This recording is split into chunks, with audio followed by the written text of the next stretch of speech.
Assalamualaikum warahmatullahi wabarakatuh. Perkenalkan, kami dari kelompok 10 yang beranggotakan saya sendiri, Farul Husni, dan rekan saya, Taufik Hidayat. Pada kesempatan kali ini kami akan mempresentasikan materi kami yang berjudul hadis maudhu dan juga permasalahannya.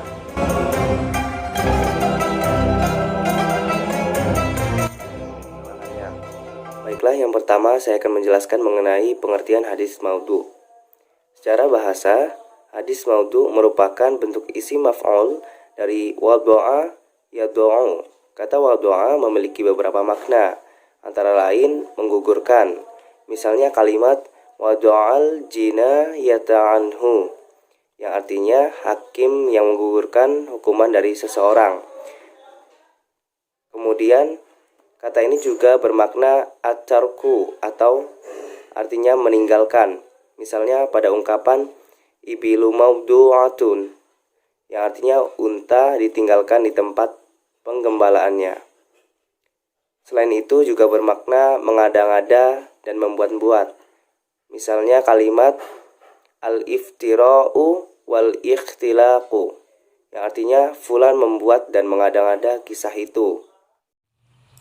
Sedangkan menurut istilah para muhaditsin, yang artinya sesuatu yang dinisbatkan kepada Rasulullah SAW secara mengada-ngada dan dusta yang tidak beliau sabdakan, beliau kerjakan atau beliau takrirkan.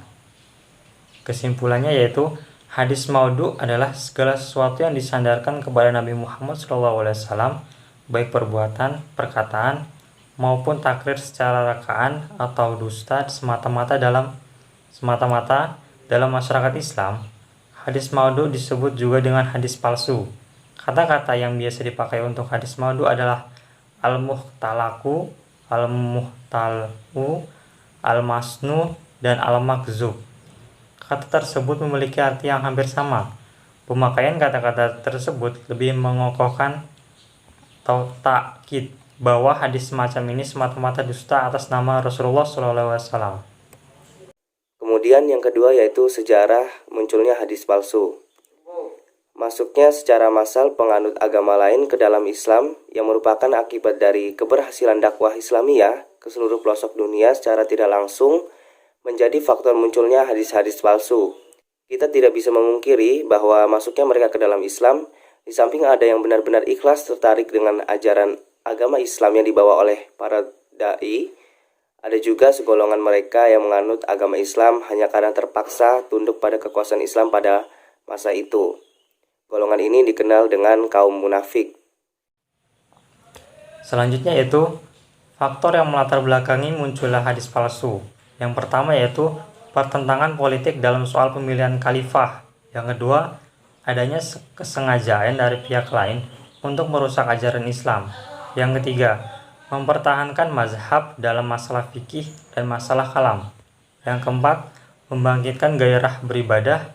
Yang kelima, untuk mendekatkan diri kepada Allah Subhanahu wa taala, dan yang terakhir yaitu menjilat para penguasa untuk mencari kedudukan atau hadiah.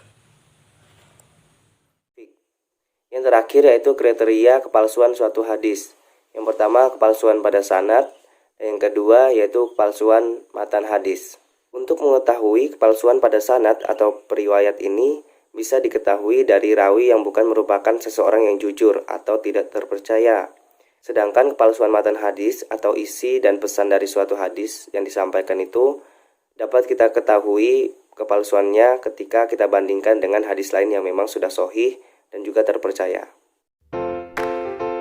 Audio Jungle.